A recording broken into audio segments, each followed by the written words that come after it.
What is up, everybody? Welcome to the Cash Flow Empire. It's been a while, guys. It's been about a month since you've seen me host. We've had our awesome partners, Eddie and Willie, host these last couple weeks. But me and Jonathan, we're usually the ones that host on a weekly basis. So I appreciate you guys coming in, tuning in. We created this, John. It's already the 6th month of the year, right? So we created this environment, this podcast, a year and a half ago now. Guys, this January will be 2 solid years that we've been getting on every single week, not missing one week. Okay. We probably only missed two canceled per se, 2 episodes because they land on holidays. But we've been very, very consistent. Our mantra is, hey, me and Jonathan said, we don't care if it's just me and you talking live. We're going to keep this going. That was our mindset day one. So we do appreciate everybody just coming out here tonight, just to hang out, talk about some asset management tonight with us. Just because we are active operators, we are buying multifamily. I mean, I don't think it gets any better, guys, than to listen to somebody that's actually doing it, right? I could sit here and talk about all night. Oh, look, I'm going to educate you guys. Look, this is what asset management is. This is what the definition. But like, there isn't a better explanation from somebody that's actually on the property on a daily basis. Cough, cough. And that's actually going through these things. I think it's pretty cool to be able to just listen and pick someone's brain like myself and Jonathan, and learn about the dirty, ugly truth about real estate, multifamily, what we're going through, right? That's why we created this every Tuesday at 7 p.m. Central Time, so that you guys can get some keynotes. You guys can learn about what is it that we're going through, right? This is what we're doing. We're providing free value, right, at zero cost. So that being said, guys, I do appreciate y'all hanging in with us tonight. For those of you that don't know who I am, I'm Sergio, born and raised in Dallas, Texas. I'm a first generation Mexican American, and I was going to tell you guys, I am the black sheep of my partnership, and the reason why I say that is because I am probably one of the only individuals that I know that jumped straight into multifamily. I don't even own a house, guys. I don't know. I don't own a primary home. You don't know what my primary home is? It's an RV. Okay, so I live in an RV. I've never bought a house. I'm buying investment properties, right? Single family homes. We're fixing them, we're flipping, we're doing some wholesale, right? And that's what we're doing. But I personally don't live a house. I don't own a house. I don't have any debt. I went straight into multifamily, just like Jonathan was saying. I mean, the similar story. I thought this was impossible. I was like, you know what? We can't do this. This is impossible. How do we do it? There's something that we always hear. It's called OPM, right? You always hear about OPM. I was like, man, I don't know, people with money. Dallas, Texas, like my freaking family's broke. Like, how am I supposed to do OPM to go buy apartments, right? So that was my mindset. I can't do this. I'm a first generation American. I'm not supposed to be doing this. I went to college. Here goes my college ring. I went to college and I'm supposed to be working a 9 to 5 corporate America. And that's all I know. That's what we're freaking trained, right? So 3 years ago, I dared to think big. I was like, you know what? Let me just go to this freaking mastermind and learn about apartments. And I'm not going to do apartments, but let me just go learn. Let me just do big for a weekend.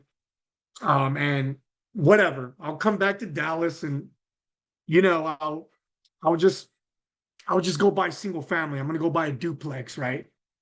So all of a sudden I get back, I meet Jonathan, and the rest is history. We've been partnered up since then, and I got my first property in multifamily. So it's been a hell of a journey. And that's a little bit about myself. So John, if you want to go next. Love it, love it, love it. Okay, if you guys don't know me, I'm originally from Colombia, right? So I moved here to the States about 7 years ago. And then my first job, I still remember my first job, right? I was in a pizza place. I was making pizzas, right? I was working, first as a manager, but then when they hired me from my country, they were just paying me $8 an hour, right? So even when I moved to be in a pizza place, I was able to get at $12 an hour. So for me, it was a no-brainer, right? So my mindset at the moment was like, yeah, more money, I'll take it all day, right? I didn't care if it was a low level job that I was probably considering because I have an engineer background and everything, right? But yeah, no, I still took it. It was a lot of fun, right? And then I was able to later on learn the business for the industry, and then I moved as a bartender, and then I was able to make a little bit more money, right? So I always knew that real estate is the way to go. So I was saving tips. And I started buying mobile homes. I started flipping them, and that's how I started kind of like creating my income, right? By flipping the mobile homes. Then I started flipping single families. Then I started flipping two, keeping one, flipping two, keeping one, until I got into 8 single families. And then I went to a multifamily real estate event, right? Gran Cardone. And probably a lot of you guys have the same, story, right? You went to Gran Cardone, he changed your life, right? So I listened to advice, right? It was like, okay, you need to listen to the billionaires, right? That's what you heard. So that's what I did, right? So he basically he said just sell all your single family, sell all your garbage, right? And actually I was tired of it because I was tired of dealing with tenants, broken toilets. Sometimes the AC was breaking or the roof was damaging, and sometimes all the cash flow was just going into fixing things, right? And because I'm a numbers guy, so when I calculate those numbers backwards and see how much money I spent to fixing things and the cash flow I was making in the past, I was sometimes even breaking even, right? So I just decided to sold them, most of them. 3 of them I sold them into seller financing or lease option to buy, and actually that's a great strategy. That actually we're still doing it because I love that. I love to sometimes buy single families, right?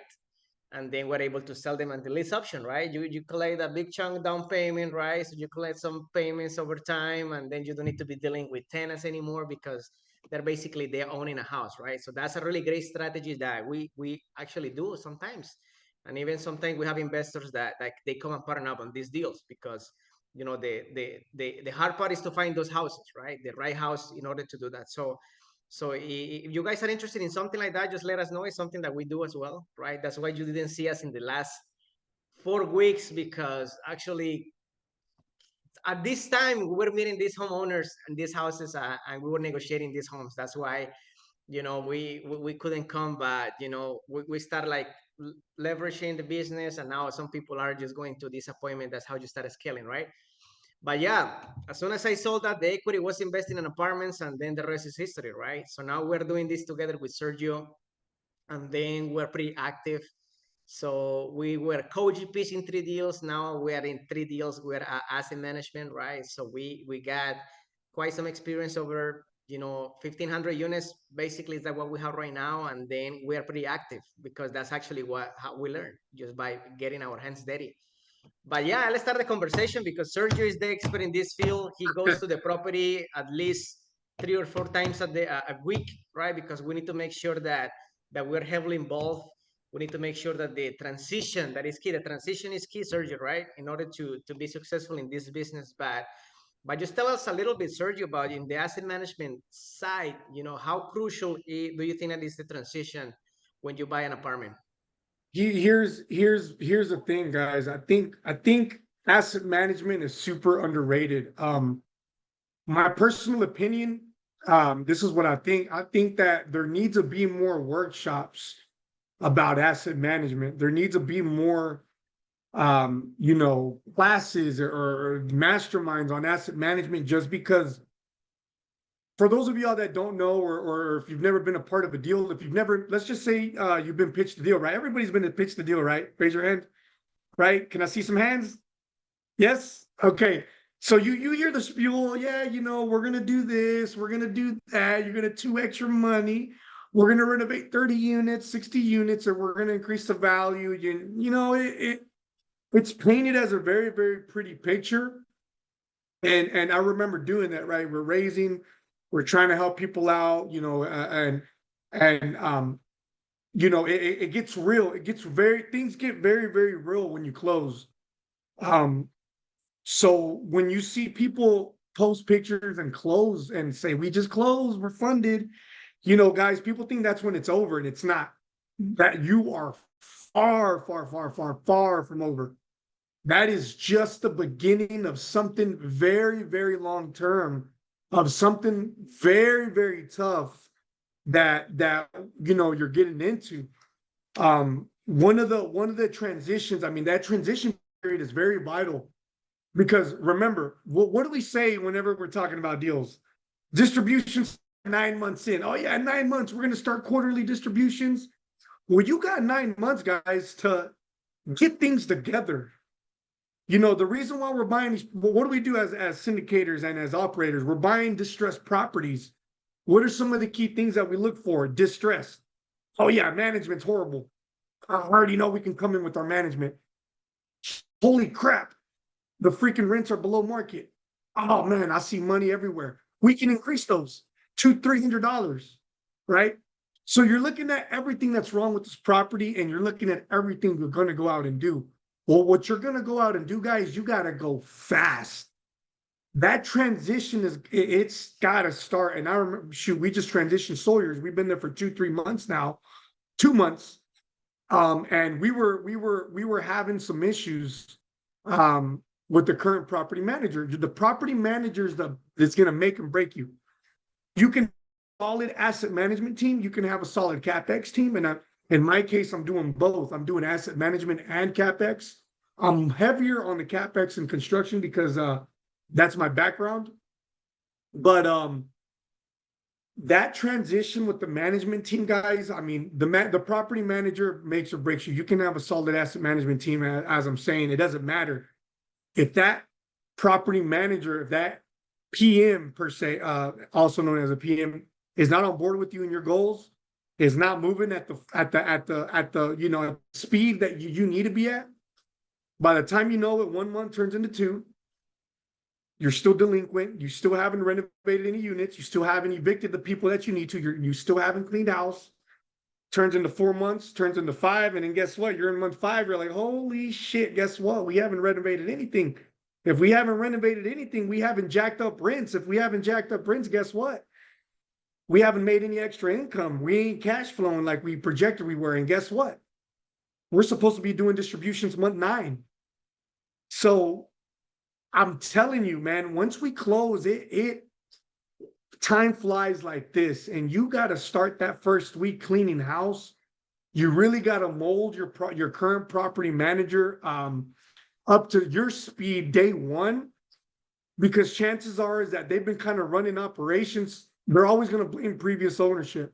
They're going to tell you, oh, well, yeah, ownership's been handicapping me. They didn't give me, they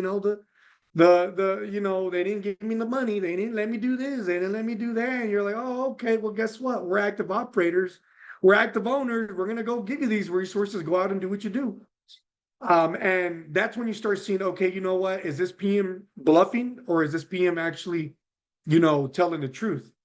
Most cases, they're not used to active operators, owner operators that are there constantly, that are there watching their every move, that are there shadowing them, in a sense of micromanaging them, because once again, we're there to protect our investors' money, right? So it can get very ugly. Plaza San Luis is a 63 unit in North Dallas. In the span of 6 months, guys, we went through 4 property managers. In the span of our current asset, we're already on our second one, third, because we don't play games. What's that old saying? You hire fast and you fire faster, something like that. Just like that. Hire fast, fire faster. It's very delicate. There is no margin for error. You only got one shot, honestly, guys, to stabilize. The minute you get into month 9 and you got to go out there and call investors and be like, hey, yeah, sorry, Laura, I told you that we were doing distributions month 9, but guess what? We're gonna hold off. We'll let you know in month 12. We'll see how that goes. And then you're gonna be like, Serge, what the hell? This isn't what we talked about. Now all of a sudden, it starts to kind of, you start to kind of lose credibility. You start to lose a little bit of trust. And that's where you don't want to go. So going back to Jonathan's point, guys, when you're transitioning and taking over a property, it's one of the toughest 2 to 3 to 4 months. It's tough. It's honestly the toughest year when you take over that property because you got to go. It's not easy. I see shout out to our other asset management teams, our property managers that are just overseeing these operations even closer than I am. And those ladies are working very hard and they're on our property management team. And with our third party like no other. So I see it's a lot of hard work and it is very, very tough. Once again, it either makes you or breaks you, right? So John, I mean, it's tough. It ain't easy. It ain't nothing to play with, man. And I just, people need to understand that, you know, those 9 months are vital. Those first 3 months, you need to turn things around, get in, you know, break in the new management or bring in your new management, and go, clean house, get the, what do they call it? The riffraff out, bring some new tenants in, and let's start renovating units. Your CapEx has to execute too. So John, it's tough, very, very tough. Love it, love it. No, thank you for sharing that. And yeah, it's a lot of work, right? It's more than you guys expected that it's gonna be, right? So yeah, because you know, a lot of people they think like, yeah, you know, I just going through this closing the asset, I close and that's it, right? But actually, it's that's just the probably the 2%, 3%, 5% even, you know, the whole deal. After that, it's just a lot of work, and especially that window, the 6 to 9 months to stabilize the asset, right? Because your reputation is in the line, your investors are waiting, right? And then the goal is always to over deliver, right? So if we say 9 months, so we try to stabilize the property at month 6, right? Because the goal in there is just to make sure that the investors are happy, that they get the distributions on time, right? Now we're doing monthly distributions, right? So we try to be different, right? So now just to keep everybody happy, and in order to do that, right? So we need to move quick, right? But let's talk a little bit about the demographics, Sergio, right? Because asset management, right? So there are different classes, class A, B, and C, right? And then also demographics, right? I mean, so do you need to do an analysis on that just to see what strategy you're doing, or how A or you do the thousand, same with every single property? no, sir. A 1,000%, your demographic matters on what your business plan, what you're going to go out and execute, and what you're going to go do. And I'm going to tell you why. We're buying Class C right now. Well, technically, we're already in our first Class A in Fort Worth, Texas. For those of you all that don't know, obviously we're in the Dallas Fort Worth area, right? We're known to buy Class Cs. We love Class Cs, guys. For those of y'all don't know what a Class C is the 1960s built, 1970s. They're heavier lifts. I mean, we have a solid construction team. I'm one of the guys on the team. It's actually, I'm one of the construction managers slash CapEx managers slash asset managers, whatever you want to call me. I'm there, right? I'm helping coordinate. So that's what I do. That's my superpower. And we love Class C's. It ain't nothing. I mean, that's nothing to us. It's just phenomenal. But whenever you're dealing with these Class C's guys, I mean, especially in Dallas, Texas, in the type of neighborhoods which are fantastic locations, they're highly Latino populated. There's a lot of Latinos.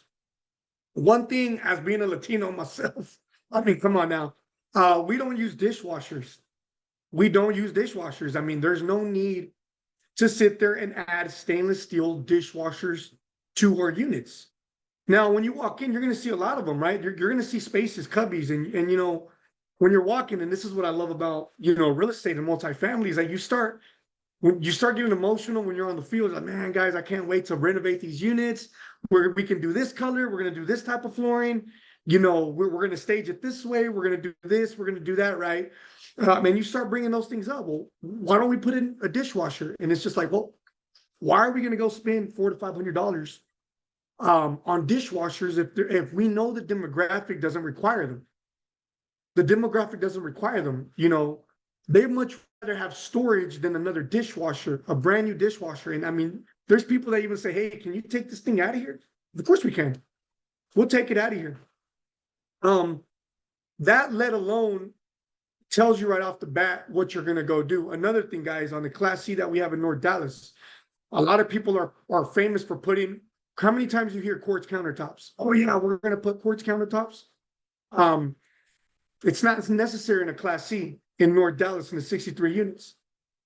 The reason why I'm saying what things are necessary and when things are not necessary, guys, is because when you're doing your CapEx budget, whenever you're saying, once again, when they tell you we're going to invest $10,000 per unit, you're not going to go blow that budget on something that's not necessary. As a CapEx manager, as asset management, your goal isn't to go blow that whole $10,000, guys. It's to save as much money as you can. So when we're able to save money on, say, okay, quartz countertop is going to cost us $1,200, $800 per slab per unit, when I can go resurface the countertops for $200, you start multiplying that $200 by 60 units, by 100 units, it adds up. It adds up real quick, and it eats up into your budget real quick. And it all just goes back down to the demographics. And John, do you remember that our first property that we ever underwrote? The first one that I came to Dallas. Yeah, the one when you came to Dallas. You want to tell them real quick why the demographic matters and how we were looking at things at that point in time? Yeah, we're thinking in doing everything. Thinking in we did even quotes for like probably 20,000 a unit because we wanted to do granite countertops. We're like stainless steel appliances and all those things, right? But we're not looking at demographics. We're not looking at the business plan. We're not looking at anything, right? Because again, we didn't know what we didn't know. So we didn't know what strategy. We were still new. We didn't get into our first apartment, so we didn't learn from anybody, right, at the moment of the business, right? So that's why the numbers didn't make sense because we just didn't know, at that time, what to do. But yeah, I mean, at that point, I remember we're like crazy, like getting excited about, I remember bringing a guy to do the quote for the door, right? Because you remember the exit and all those things, right? So Oh my God, door, yeah. Mm-hmm. we were just overdoing it. I mean, and that's fine. I mean, it's when you're first starting off, you just don't know any better. I mean, we got a contractor out there that was gonna put a whole steel door where we're gonna block in all the entrances. We're gonna run you electrical to the electrical doors, and it just, when you start doing things like that, you really start to understand and eat. Not only does it cost a lot, but you're not going to be competitive. You're not going to be competitive when you're making an LOI on the property. But it just really starts to throw your budget off, and in the demographic, it didn't fit it. It's not a class A. It was like a C. It was a C, right? And it's just, there's no need to have electrical doors on a C in that type of neighborhood. So yeah, that was pretty funny, John. Yeah, exactly. So what do you think? Like, can you go a little bit about the diligence, right? Because Yeah. one thing is to put the property in the contract, right? So we put the property in the contract. They say our numbers. We get to best and final, right? So now, what's next after that, right? Because we want to make sure that between LOI and actual purchase and sale agreement, we are protected, right? We want to make sure we're Yeah. bringing investors in and we start raising money. We want to make sure that, everything is accurate, the business plan, the numbers, everything. Yeah. So one of the things that and I see this, I see it happen a lot. You might have heard me say this, but I mean, it's important to hear it 3, 4, 5 times. After you submit your LOI and you come in, I mean, one of the key things you do want to do is you want to come in with your, although I'm a contractor myself, you want to come in with the experts. You want to come in with a certified plumber, HVAC technician, electrician. Bring them to the property with you guys, because you have a due diligence period. Bring them to the property with you when you're doing due diligence and say, hey, check out the panels, check out the units, see if they still work. Let's see what condition they're in. Let's run, let's even bring a plumber to run cameras down, all the cleanouts. Let's see what plumbing issues that we have. Let's see if there's any possible leaks or any possible bubbles in the cast iron piping, depending on what type of property you bought, right? All that's so key so that you can have a better understanding of what to account for in your CapEx.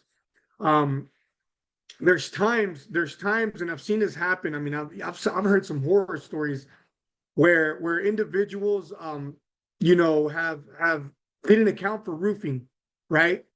They didn't account for roofing in their CapEx budget because, they didn't bring a professional out to help them with due diligence. They probably, let alone, didn't inspect the roof themselves, right? Everybody can kind of tell when you look on the roof. You're like, okay, you know what? This roof looks pretty damn bad. we're going to probably need to consider some type of money for this. Well, it doesn't matter if you include it or not. There's something called the lenders list in city requirements. The minute they see something that doesn't meet code, you are obligated 1,000%, no matter if you got it in your budget or not, to fix it within a certain time frame. I'm going to say that again. There's something called the lenders list and the city basically city requirements. They both kind of go in hand to hand on each other. And both of those two guys, those two parties usually target the same thing. So in a sense, guys, you're killing two birds with one stone.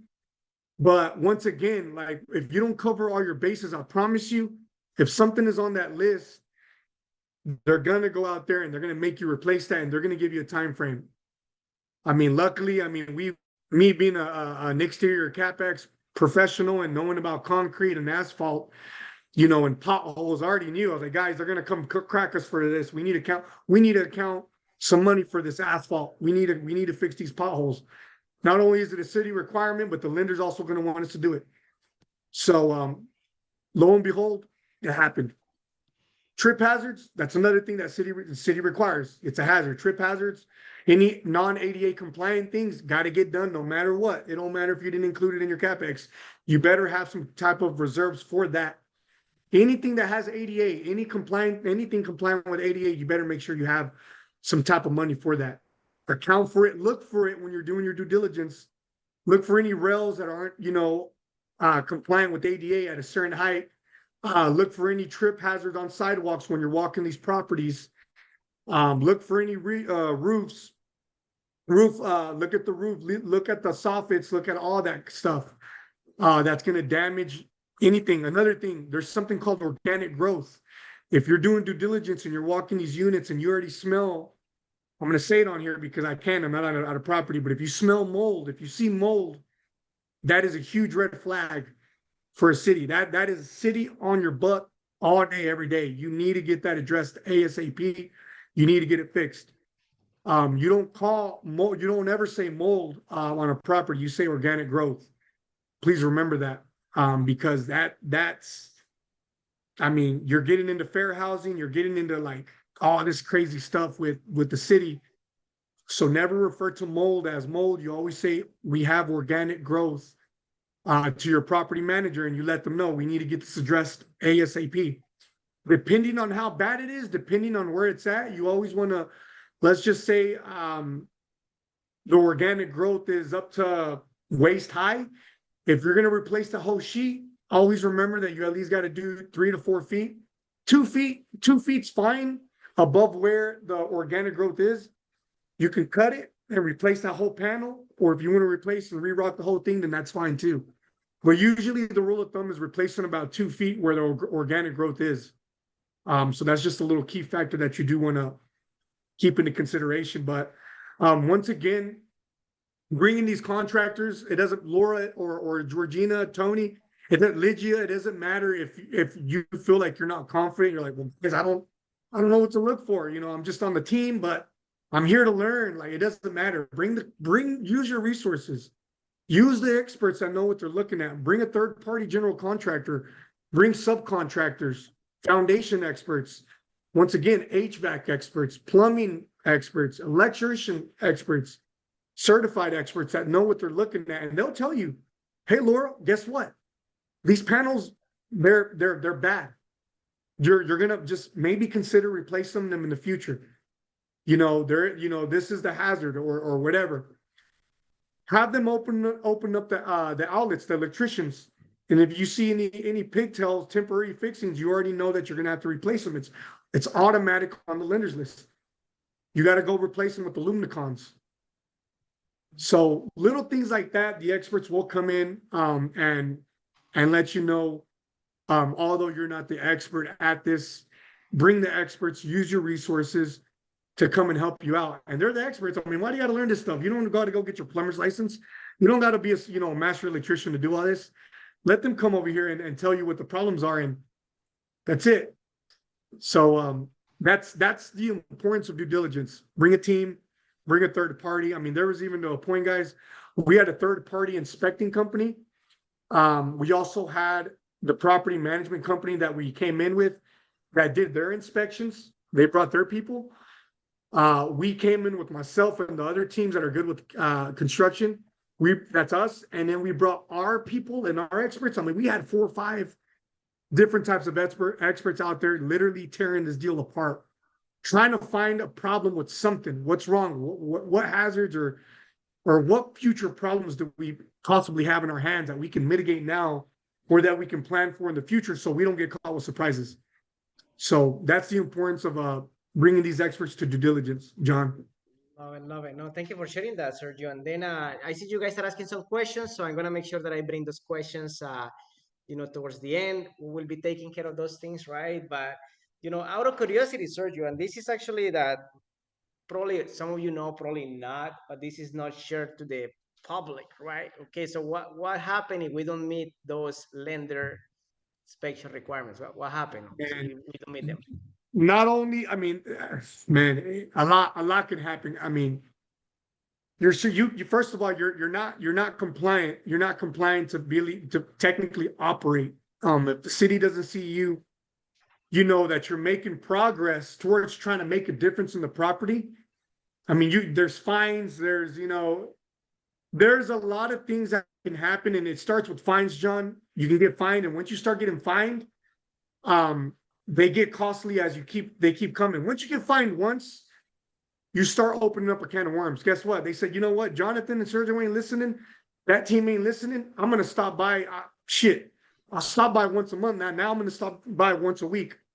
If you have inspectors stopping by once a week, you're just asking for a can of worms to start to open up. And you don't want that. You want the city as far away as possible. You want them as far, stay out of the property. Like we don't want to piss those guys off. We want to be great. We want to be just, they're like a swarm of bees. We just want to keep them cool, calm, and collected. We want to bring them out when necessary, and we want to keep them away if we don't need to. So, for one, you really start to domino effect into just opening up a can of worms, John. I mean, and that's where really it starts. Yeah. Starts with fines, and then it starts with weekly walks. And if they don't see you making a difference on that property or making a change to making the place a safer place to live, because they're aware, they walk the units, they know, they ain't dumb. You really start to open up a can of worms. That's where it starts. Love it, love it. No, thank you for sharing that because that's why it's important to for once have a good relationship with the city, right? So that's why you need to have a good team, right? You need to have a team that knows what are they doing, that know about how to fix those these situations that are not meeting the code, right?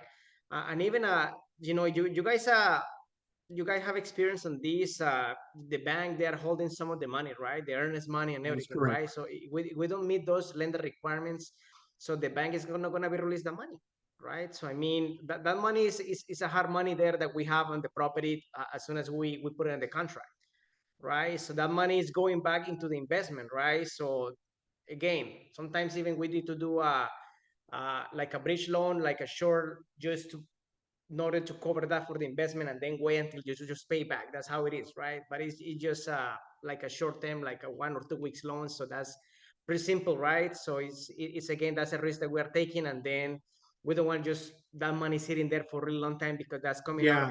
out of our pocket, right? I So mean, imagine putting $150,000. I mean, imagine being on a team, right? And you're coming in, let's say, Georgina, you come in with 50 hard. Tony comes in with 50 hard. I come in with 50 hard.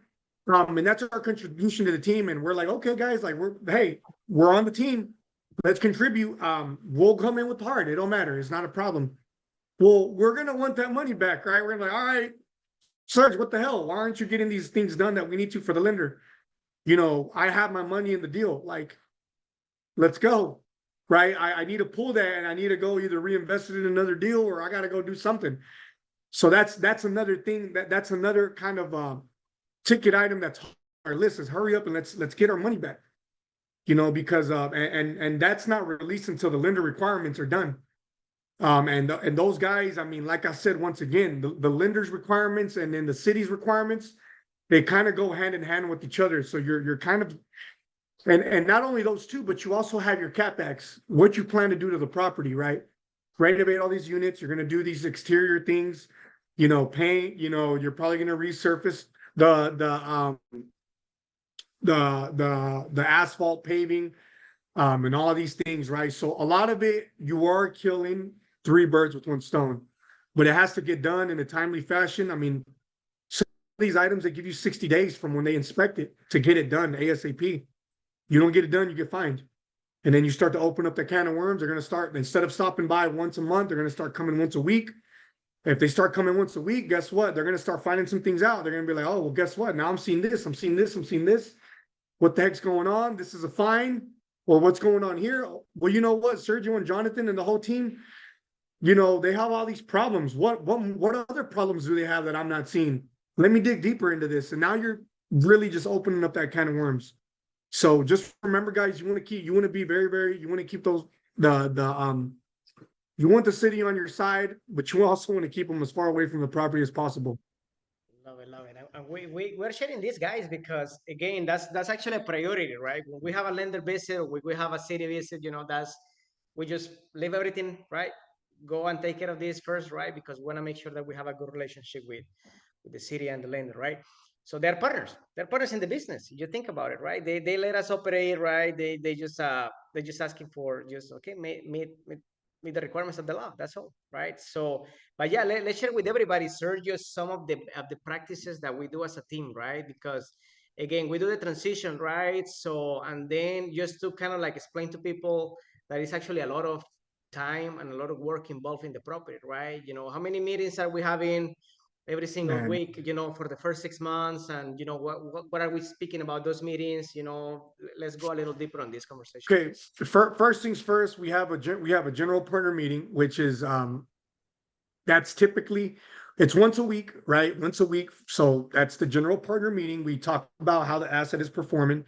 Uh, and in that meeting, what we usually do is we keep everybody up to date. Let's just say all of us in this room right now in the Zoom, we meet once a week. We're discussing how the asset is performing, where the direction we're going, updating on how many units we've renovated, updating on any of the bad things. And it's really just more of an update meeting, and that informs all the general partners in this room right now, how the property's performing. You learn some things or two on that one. We also have a management meeting where it's more hands-on with the management. This is a meeting, so this is what makes us different than everybody else. You typically have your one GP meeting. It's obviously required, guys. You got to have those meetings so we all know what's going on. But we add like 2 or 3 more meetings. We have a property management meeting. We have an asset management meeting. And all of these we're literally knocking 3 meetings out every week. We have an extra meeting that we're doing on a daily basis at 8:45 a.m. And that's with our property management, because that's what it's requiring for us to do right now. We're kind of keeping our eyes very, very tight. We're literally checking daily production. How have we advanced in 24 hours? How much have we advanced? How closer are we getting to our goals in 24 hours to getting our property occupied, right? So we have, that's a lot of meetings. It's more than one. And we're meeting multiple times a week to get this property stabilized, right? A lot of the 845, like I said, is just really consists of the property manager staying up to date where our marketing is, the strategies that we are doing to try to fill these units. Some of those do require us to go be boots on the ground, right? It requires our property manager to go to the local cafes in the morning and to start handing out flyers. Literally, you're in the mud, your boots on the ground, getting dirty. Hey, we have Sawyer's Mill down the street. Come out. We have specials going on. Here are some flyers. Like, we have specials running till the end of the month. We're talking about how our ads are running on Facebook. We're Rent Manager, everything. And apartments.com. We're literally talking about every type of strategic marketing that we could possibly do, and we're talking about analytics. That's very, very key, guys. Just because occupancy is everything. If we're not getting these units full, if we're not hitting our market rents, what the hell are we in business for? So this is exactly why I was telling you guys that property management is everything. And we just got to stay on top of that. So That's one of the meetings that we have. Asset management. That's one of the ones that me and the asset managers, people that are helping out with CapEx hosts, really is just to keep up to date how things and operations are going, how many units we're turning over a week. We let management know when we're going to be on the field. We also let them know because the thing is, guys, is that whenever we're doing exterior, let's just say, I mean, we just did a roof last week. We had to let the our management know, hey, listen, we're going to block all this parking. So we need that space for dumpsters. We need that space because it's a hazard. Make sure no cars are there. Make sure nobody's there because shingles will be flying off the roof. So we don't want nobody to get hurt. In order to do that, management's got to send out a memo and knock on doors and put a letter and give them within a 48-hour notice that we're gonna be working on the roofs and to stay out of the way, basically, right? So they need time to do that. They need time to get out, make the flyers and set them up, get a hold of them, call them, put the letter on their door. There's things that do need to happen in chronological order.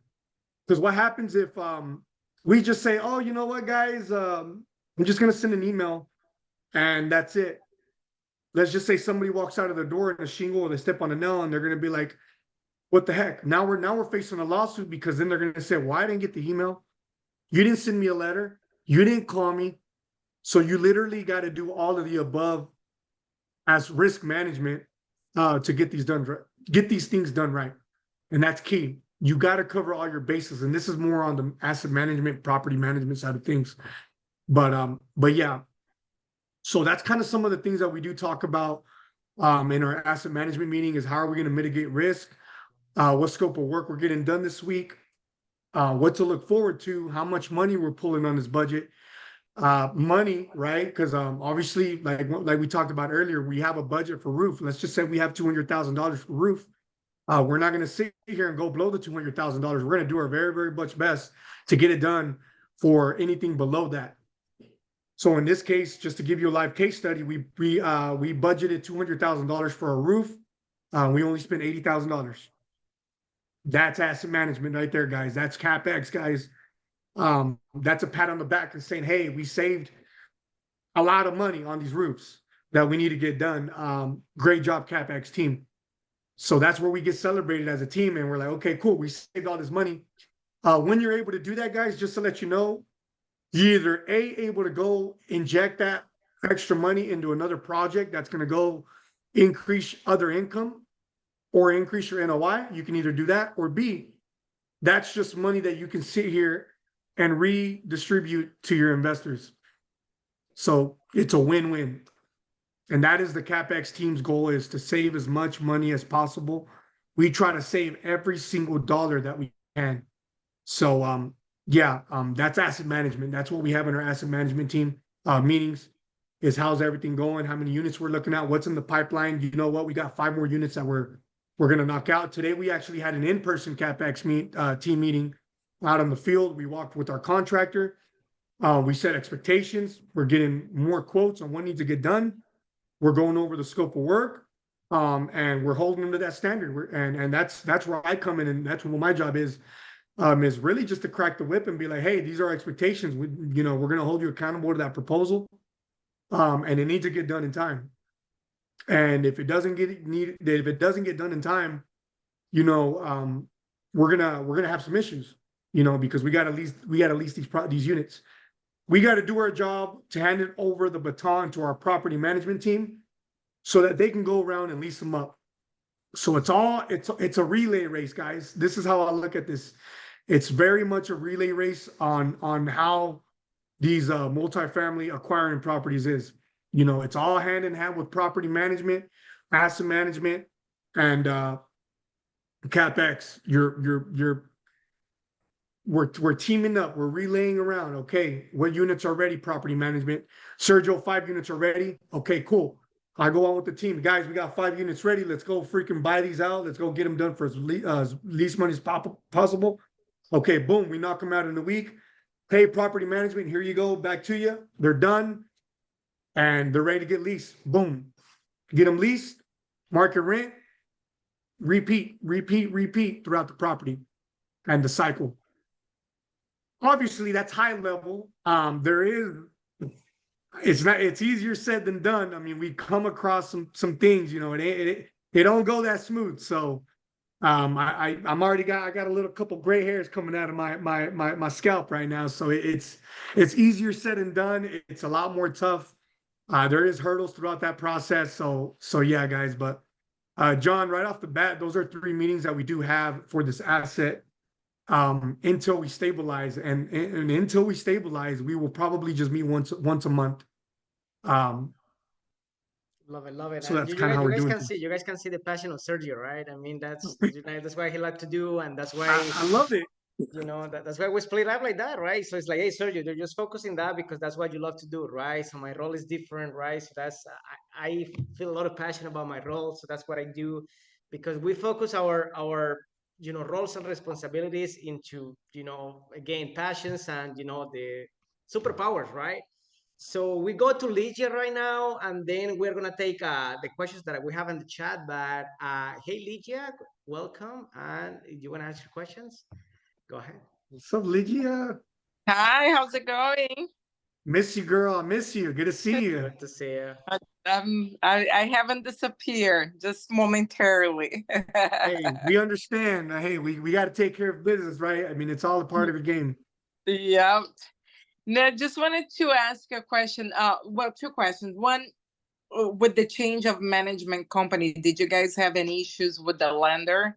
I know that sometimes the lender can give a hard time, or they want to pick the management company and so on. And the other question is, what's the craziest or like out of the blue thing that you guys did not see, not for lack of due diligence, that it just didn't come up, and that you guys like learned the lesson, or like, now for in future properties, you have to make sure that to check on that. Yeah, that's freaking amazing. I love these questions. That's great. Yes, I'm excited to answer.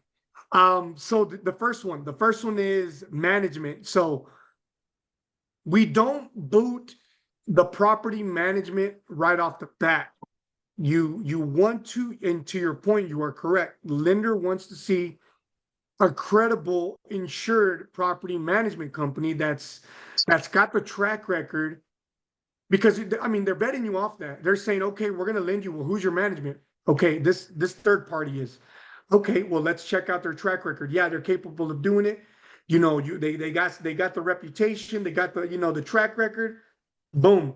So to your point, you don't want to essentially get rid of the third party right off the bat. That's actually not smart. You're kind of putting yourself, you're kind of shooting yourself in the foot, because they got the resources, they got the asset, not the asset, the resources, and to help you stabilize the asset. So where you do come in and interfere if needed is really the PM. It's the property manager is where you come in, because at the end of the day, remember that the property management company is this. They have the marketing team, they have the higher view, they have the supervision. They're getting paid the fee to be able to manage your asset.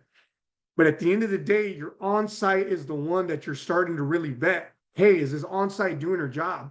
He or she doing her job? Are they leasing up? Why aren't we leasing up? We had 10 walk-ins yesterday. Why weren't at least 50% of those converted? Now we got a problem. Out of those 10 that walked in yesterday, how many did you follow up with when they left, or today? Or it's been a week. Why aren't you like, did you follow up with all 10 of those individuals that walked in, or 20 individuals that walked in this week? Because traffic is everything. Traffic, I mean, we keep those analytics on a daily basis. Okay, we had 20 people walk in last week. Okay, cool. Out of those 20, how many did we sign? 0. Okay. Well, out of those 20, how many did we follow up with? 0. I was like, okay, so we have a problem here. We have a very, very big problem here. That's when it's a management issue. Okay, Mr. Mrs. Property Manager, why aren't we following up? Well, let's get to it. Let's start calling these individuals. So then the following week is, okay, did you follow up with? Yeah, I followed up with them. How many did we lease? None. Now we're having a trend here of a lack of management. So that's when you start to interfere as ownership and be like, okay, you know what? We're having daily meetings. There's no progress being made. They're not marketing enough. They're not following up. We think that this on site is not fitting up to our standards. This is where you talk to the third party management team, right? And you're like, hey, listen, we feel like this individual is just not cut out for us. What can we do? You know, these are the conversations you need to have. So to your point, you don't fire the property management company. You start to really assess the PM that's on site. Now, if it starts to become a cycle after 6, 7, 8 months, a year, then you start to kind of consider, okay, you know what? Maybe the management company is not paying attention to detail that we are. They're not caring for our property like we want them to. Now we start to talk about, let's start vetting other third-party property management companies, Lygia. So, did I answer your question? Yeah. So with that you guys said you hired, so it was the on-site property manager that you guys had to replace 3 times. Correct. We essentially, and I'm about to drop some game real quick. What you want to do is you want to keep, you don't want to come in, when you come in and buy a property, the last thing you want to do is fire who's already on site. Yeah. What you want is you want to keep her on site. You know why? Because you're new. You're a new ownership. You're coming in brand new. You only know what you know from due diligence, right? That property manager's been there for 6 months before you. That property's been there for 3 years before you. You want her on your team because she knows all the skeletons in the closet. Yeah. And the last thing you want to do is make her mad too, right? You want her on your team and you want to collaborate. How can we keep you happy? How can we keep you on this property? You tell me as new ownership what problems that you're having or where you're lacking funding or what do you need? What do you need from us is literally what we have the conversation of. Now, if we ask that question day one, what do you need from us? And we give you all the resources that you need to succeed and you don't succeed, we got a problem here. We're still 70% vacant. We're still at 80% vacancy. Like, hey, I'm sorry, occupancy. What do we need to do to get to 95, 90 plus? You got all the resources you need. We're providing you with everything you need. Now, what's really going on? This is where you start to reevaluate who your on-site PM is. Mm-hmm. But you want to keep them. You do not want to fire them day one and say, well, I got this better girl or guy. Yeah. Let's just boot this lady for this guy. No. You want to keep them on site. You want to know everything. They're going to tell you everything about the property. So keep that in mind, guys. Great question. To answer to your second question, some of the there it is. I got one. Some of the holy craps that we had to face. Can you see me? Okay, my bad. I lost my screen. One of the ahas or one of the holy craps that we went through. This goes back to financials. This goes back to doing lease audits. When you're buying a property, guess what? The brokers and the property managers are gonna. You ought to be requesting as you're closing. You want to request your financials because you're buying the property. You're like, man, I'm buying this. I'm supposed to close in 30 days. You better send me the financials of my property that I'm about to buy. Right? You want to know what the heck is going on. So as you're checking them, you're like, okay, we're the manager's leasing. Okay, she's doing a good job. One of the old craps was we end up finding out that a lot of the units, a lot more units were vacant that we anticipated. So our vacancy was a lot higher than we anticipated when we bought the property. And that was after we did a lease audit. And luckily we caught this before close. So we brought it to their attention and we're like, well, what the heck? What the heck is going on here? Now, how are we supposed to close on this asset when you guys aren't really giving us accurate numbers? Yeah, the leases Right. were not matching up with the bank statements, with the financials. So it was at some discrepancy there. It's like, okay, you say that this apartment is leasing, is making some money. Why is not in the bank? Well, what is going on? The heck is going on here? Where is the error? What are we not seeing here that that you are? What the heck? Put some light on it because this It's not making sense. And this is where the numbers people in this room, if you're a numbers individual, and this is, you like financials, John's a numbers guy. He likes financials. He likes to catch things like that. I'm more of the on-site. Let me freaking get the construction done. Let me say hi to the tenants and residents. I love doing that, right? So that is super important. I mean, make sure, I mean, it doesn't keep up with your financials. Like if once you close your properties, if you're in charge of financials, look into that, guys. Compare and contrast. They're saying it's 90% occupancy. Okay, then if it is 90%, we ought to have yay money in the bank. Well, why isn't yay money in the bank? Hold up. They're saying it's at 90%, but the numbers ain't making sense. We ought to have this, our delinquent amount shouldn't be that freaking high. Well, what the heck is going on? Start investigating that. And that's something that could have bit us in the butt. Because here we are projecting these returns. Here we are projecting this NOI. And then after we close, if we would have done this last minute, then we wouldn't have been there, to catch this. Now we get let down last minute. Now we have problems with our lender, and it's just it's a shit show. I'm sorry to say it, but it's a shit show. And now, I mean, it just gets ugly. It's something that you don't account for, right?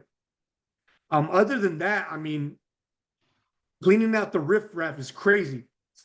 I ain't seen so many drug addicts and homeless people and broken windows and damage to our property in the first freaking month of acquiring one and calling the cops and even having, it came a point in time. I mean, we're in Texas that I can legally open carry, but I don't.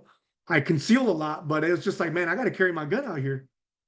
Like, you never know, who I'm going to open the door on a vacant unit. I mean, guys, we were literally walking every single unit on a weekly basis to make sure that there's no homeless people damaging our property. I got a call one day saying, hey, man, there's water running out of this unit. Well, somebody was high on meth. They locked themselves in the room. They flooded for some, I don't know why. Don't ask me, because I don't know. I don't know what was going through their head. They flooded the unit for 24 hours. Was flooding out. Everybody was calling us at midnight. Hey, man, there's water coming into my unit. What's going on? First thing I thought is like, man, we don't have a bust. I was just in that unit 2 days ago. I was like, I think somebody's in there and they're flooding it. Sure enough, there was a homeless individual in there that was on drugs that flooded the unit. We had to call the cops. They kicked the door in. They kicked 2 doors in. So they broke our doors, took that suspect to jail. And I mean, now here we are having to freaking deal with the flood. We had to rent dehumidifiers for all the bottom units in that building, and we had to buy someone new air mattresses. We ruined their air mattress. It was a lot. So that's kind of some of the oopsies and the holy craps that come with the game. That's just the nature of the beast that, we got to be careful for. We got to be careful, when you're doing your due diligence, if you're boots on the ground, drive by there at night, drive out there, see what it looks like. It's a lot less populated with homeless right now, so that's great. So those are some of the lessons. Check your lease audit every single month, guys. When you're closing in that 60 90 day period, guys, look over financials. Don't get hit upside the head with surprises. No, thank you for sharing that, Sergio. Let's take some questions here that we have in the chat. That was a really, really good answer. So I hope that you guys took some notes, because we're sharing everything. I know that we were missing you guys. So we were sitting with Sergio, say like, man, let's create let's do a hell of a call, right? So that's what we're doing right now. So we got a question from actually 2 questions from Georgina. So one of the questions is, can you offer a dishwasher for a monthly rental fee to new tenants? And then she's asking too, what is the average cost to replace those pigtail electrical panels? So can you offer a dishwasher for a monthly rental fee to new tenants? You cannot do that. I haven't seen it. I'm not saying it's impossible. What I do know that is if they request it, it will cost some money. They're going to have to pay for it. We can even up the rent, maybe a little more to have it. It just depends. So maybe you're right, Georgina. Maybe you can do something. I know when we're renewing leases, we give them the option of, hey, we're gonna increase the rents by $100. With that $100 increase, You can either get a dishwasher, we can resurface your countertop, or get a new fridge. Which one do you want? And that comes with that. That's a little hack that we got there for you. So on how to, create some other income, right? And increase rents without having to invest $1,000 plus, or without having to renovate, a whole unit. We do those kind of packages only because they cost a couple $100, guys. I mean, if you multiply that by 60 or $200, if we're able to increase $100 by just spending $200, $100 times 12 times, divided by the cap rate times the number of units that you're doing that for, guys, you're increasing your NOI by hundreds of thousands of dollars, maybe even millions. So what am I going to do? Increase my NOI by $1 million and invest, $200 a unit for a new fridge? Like, come on, let's do it. We're going to do that all day. So I hope I kind of answered your question on that. I mean, that we don't do a rental monthly fee, but we do give them the option to, if they want a dishwasher, cool. We're going to increase your rent by $100. We'll get you your dishwasher.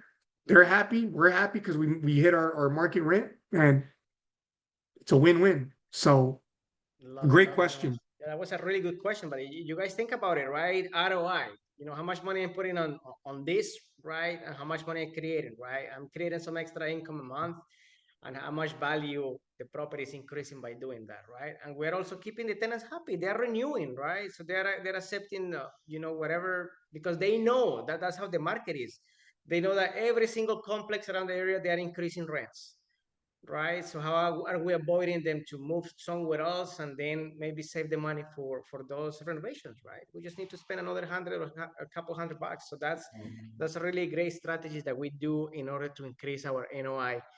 We got a question from Laura. What is the average cost to get all these people out there to do inspections, right? And there is something I want to share before you go, Sergio, is that this is the power of actually having experience, and then actually probably at this point 20% of the buyers are able to close a deal. The market that you see is changing a little bit, but actually a lot of people that are making offers, they cannot close on the property because right now it's harder to raise capital, and all those things, it's harder for them, right? So some advantages that we have right now is that we're some of the few people in this market that we're able to perform on closing the assets. So that's giving us a lot of credibility that we're able to even do some due diligence before the LOI is submitted. Just because they already know that we can close, they know that we can perform. So it's like, okay, you guys are serious, I'll let you check whatever you need to, right? Because I know that you're not going to waste my time. I know going with you for 2 months, 3 months, to having the property under contract with you, and then you cannot close, right? Because I just want to sell, right? But go ahead, Sergio. Yeah, no, you actually missed a really good question that I want to answer by Georgina. It was another one. It was, what is the average cost to replace those pigtail electrical panels? So those panels, it really just depends. So the panel, let me just specify, the panel itself, the actual panel, you really don't need to replace those. If anything, you'll need to replace the breakers. I haven't had the need to replace any of the breakers because they've all been updated from previous ownership. I will say that, remember this, if you're buying a Class C asset, they're gonna make you go to aluminum wiring, right? It's the Lumicons. It's you go from copper to aluminum to copper, or vice versa. But we use the Lumicons. Those Lumicons got to go in every single wall plug that you see, and the reason is because it's a fire. If it doesn't trip, there's a fire hazard.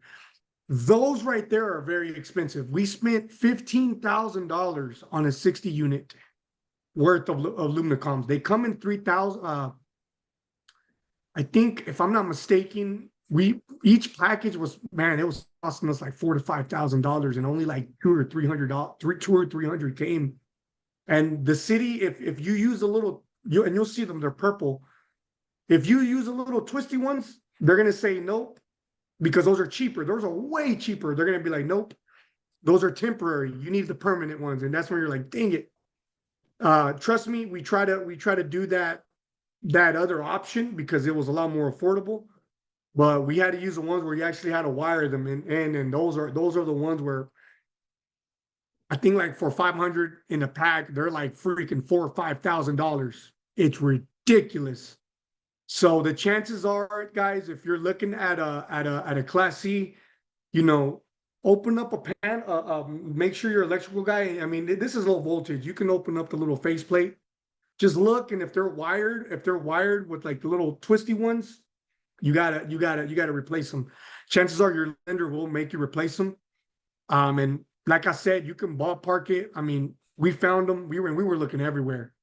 We found them for we spent about 15,000 on those, let alone on our 63 unit. So that kind of gives you a ballpark number, and that needs to be done by the lender. That's a requirement. So if you're not considering that, just remember this: when you're walking a property, look at those electrical stuff. Those are the things that you need to look for. They're called aluminicons. So great question. And then I'm going to go ahead and go to the next one. This is a very great question for Laura. Laura, you're going to love my answer. It's free 99. Free 99. If you go out there, I don't know what your specialty is, but if you know any construction individuals, if you know any general contractors, or maybe some trades that and all you got to do is call them up and let them know, like, hey, look, listen, my name is Laura. I'm a multifamily investor. I'm an owner. We're looking to take down this property. We do have it under contract. We're projected to close, in 60 days. We're in our period of due diligence. So I was wondering if you're able to come out and join us next Wednesday at 10 a.m. We're going to be with the team. We're going to be walking the asset, and I would love for you to come out with your expertise. Maybe check out our chiller, check out our boiler, check out some of the electrical things. Well, that's for the electrical guy, right? Because you're going to have to do this individually. But you're going to let them know, hey, do you mind coming out here and just checking things out, making sure, what you'll charge us? Oh, yeah, for a rehab. By the way, never tell them what your rehab budget is. Never, never, never, never, never, never, never, never, because then they're going to be like, oh, your budget's 10,000? Yeah, I'll do it for 10,000. So never tell them what your rehab budget is. You know that it's $10,000 a unit, but you never sit there and tell them, oh, yeah, Mr. GC, our budget is $10,000. Always go in and say, hey, how much would you charge? Look, where we come in, it's all cosmetic. We're not going to add square footage. Well, we need to get flooring done. We're going to probably do base boards. We're going to repaint the walls. We're going to repaint some of these fixtures. We're going to resurface these countertops. We're going to come in with new plumbing fixtures, right? So you give him the idea, the scope of work. He's going to tell you, okay, cool. This is what we got to do. This is, hey, Laura, I'll do it for $5,000. Okay, cool. Thank you. I'll give you a holler. You're charging me $5,000, but this guy's going to come out here and charge me $4,000. I'm going to go with the $4,000. And I'm going to make sure that this $4,000 a unit guy is going to give me material included, labor included, and it matches up with the scope of work that we need done. There you go, Laura. You're the hero. Why? Because now you bring that value to the team. And Laura's got a $10,000 budget, but she's going to get it done for $4,000. And all of a sudden, you're the superhero, and the team loves you. So you're a hell of an asset to the team. So that's kind of how it plays out. But high level, Laura, it's free. All you got to do is call these contractors and be like, listen, we're buying this property. I would love to come get an opinion, an estimate on how much you'll charge us. If we're able to if the numbers make sense, Mr. Contractor, I will give you 100 of these units, but the price has got to make sense. So before you give me a freaking bid, keep in mind that I will give you 100 of these units if the price is right. So that's how we roll. That's where you kind of get to yank their chain a little bit and be like, hey, I'm dangling these keys over you. You want all this job? You want all this, complex? You're going to have to work with me a little bit. I don't need no $8,000 a unit. I don't need no $10,000 a unit. That's not in my budget. We're looking anywhere for below 5,000. That's what we want. You want all these units? You gotta be my guy that's over here that's charging me 5,000. Can you make it work or not? And I promise you, he will. So, there's a little bit, some negotiating skills there that I'm showing you, but for sure, these contractors are willing to go out there for free. Just call them, let them know. And they'll be out there in a jiffy. Estimates are free nowadays. If they're charging you don't use them. If they say, hey, to go out there, I'm going to charge you $5,000 or $600, I know, sir, I'm sorry. I'll catch you on the next one, but we're just looking for an estimate right now. Exactly, exactly. Okay, that was a really good point, Sergio. And again, right? So it's a lot of competition right now. So these guys are willing to do that, right? That's how the market changed, right? So that's how it works right now. So thank you for sharing that, and I hope that Laura, you like Sergio's answer, right?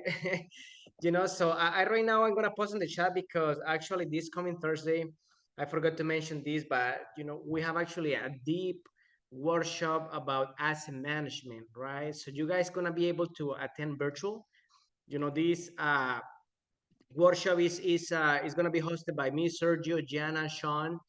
We're going to be talking about even at a deeper level, right? We're going to Deeper. have a deeper level about strategies that we use for asset management, right? So this workshop is gonna give you a lot of tips. Like if you guys got some information right now, it's gonna be already 10x that information in the workshop, right? So you guys want to learn and you guys want to ask questions. So I just post the link on the chat. You guys are gonna be able to attend that virtual.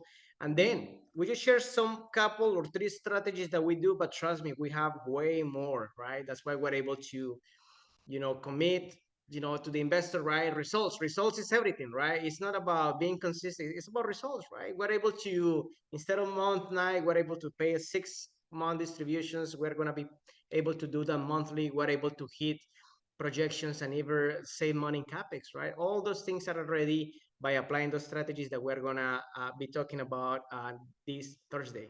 Do you want to add anything to this, Sergio, before we finish the It's call? actually Friday, John. You're confusing the Oh, date. It's my bad, my Friday. bad. Yes, Friday. Friday. Yes.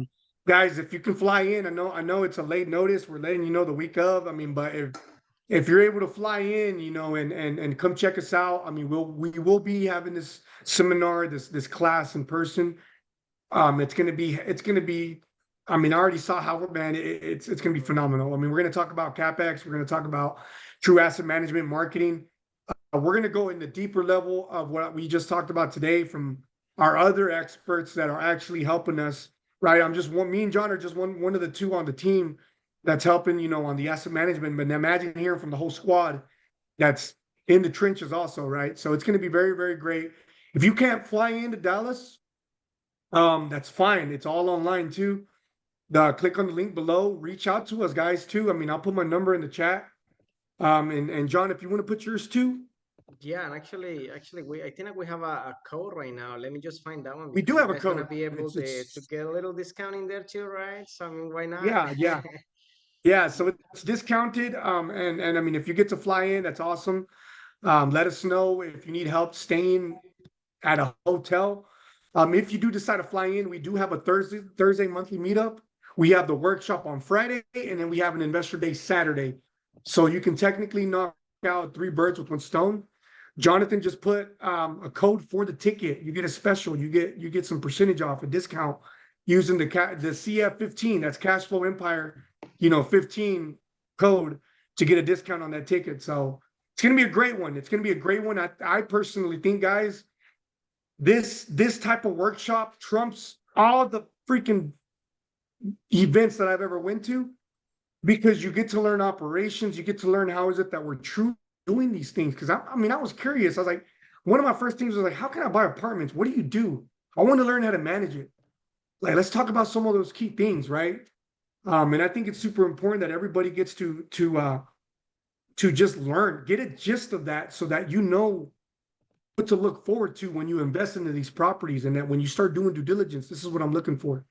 So should be very, very phenomenal, guys. So don't forget to come hang out with us live. We're in person. We will be here. And it looks like Laura's got a question. Laura. Sorry, just a quick question. I know you probably have to go soon. No, you're But fine. yeah, We're here all I'm just night. curious how you learned asset management. I know, like, as new syndicators, our sponsors, say they won't let us do it, which makes sense. But yeah, just curious, did you do a course? Did you shadow someone else that was doing it? How did you learn that? Correct. And I think it's a phenomenal, and I'm gonna be straight up. Once again, we do this live podcast every single Tuesday because I want to tell you the truth. I don't want to let your hopes down. I don't want you. It's just, it's got to be this way. So I'm gonna be honest with you. I'm fortunate enough to come from a construction background. You don't have to have a construction background to get involved in asset management. What I'm noticing and what's working for us is that one of the leaders on our asset management team is a former property manager slash VP manager for the last 30 years. That doesn't mean that you got to have, once again, that doesn't mean that you got to have 30 years under your belt to get into asset management. But in our reality, Laura, she can't do it all alone.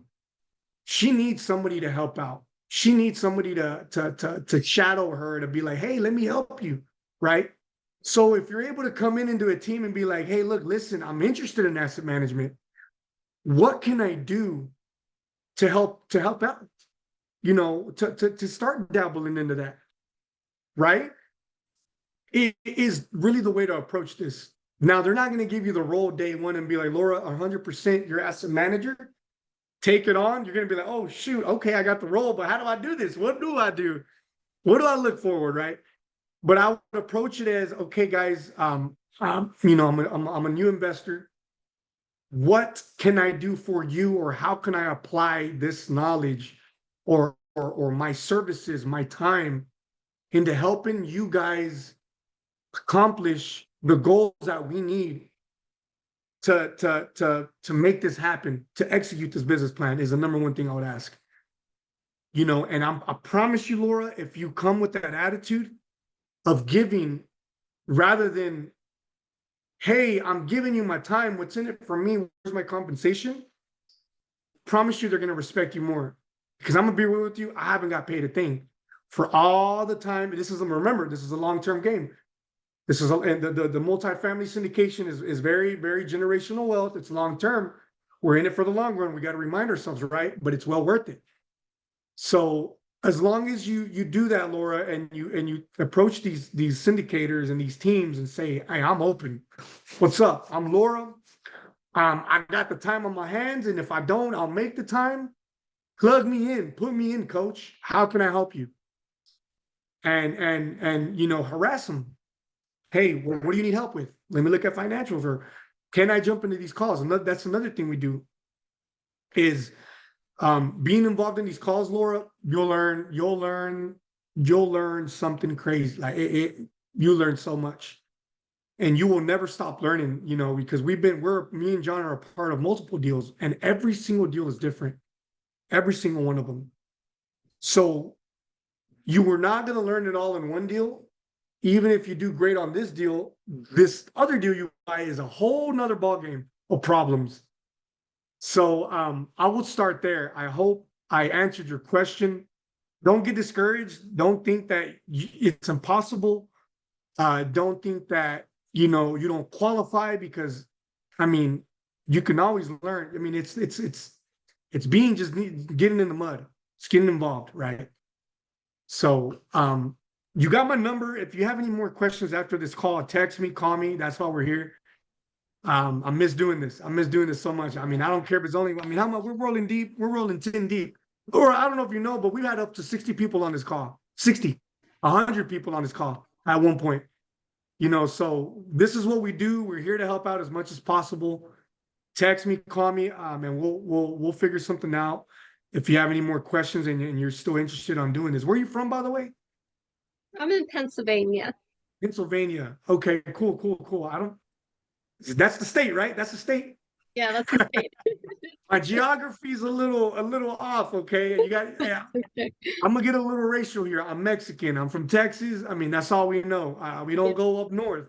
It's too cold up there for us. So, you know, when you start talking Pennsylvania, I was like, I hope that's not. Is that the city or the state? I mean, I think that's West Coast, right? East Coast state. East Coast. You see, Coast, yeah. don't. Yep. I don't know how I graduated college, but I did. But anyways, we have a lot of great people up there. How close are you from Connecticut? I think that's about like 8 hours. Okay, so you're quite some ways. Okay. Yeah. We know some people up there in the East Coast. So we got a good buddy out in Virginia who's a hustler. He was actually in his car earlier. But for sure, don't get discouraged. If you have any questions, just reach out. Oh, there you go, Willie. Willie, we only know Texas. Willie, shout out to Willie. Willie's from Connecticut. So Awesome, awesome. yeah. Oh, Did I that answer was your question, awesome. Laura? Yes, thank you so much. That was very helpful. Not a Yeah, problem. when I told Sergio that I live in Wisconsin before, it was like, is that a country? So don't feel bad. He said Pennsylvania, right? So okay, guys. So that was great. I was missing being here in this call. So I love to provide value to people because trust me, I like to see those smiling faces of yours, guys, when you learn something new. Because again, this is, we're just following the advices from our mentors, right? If you focus your business and do something that you love and create happiness in you, you're not gonna feel that you're working, right? So we open our computers around like 7 a.m., 8 a.m., and then we're waking up around 4:30, and then we're still here, right? Because this is a lot of passion. This is what we love to do, right? So you guys feel free to reach out if you have any questions, if you need any support, if we can guide you somehow or provide any help to you, just reach out and then we'll be there. So for now on, I'll see you guys next week. Thank you so much. Yeah, thank you guys. Great seeing you guys. You'll be seeing us more often now. We were kind of busy this last month, so we're back now. I mean, we're gonna be back, and I hope to see you guys every single week. So yeah, it's gonna be cool. All right, sounds good. Thank you. All right, Bob. We'll see you.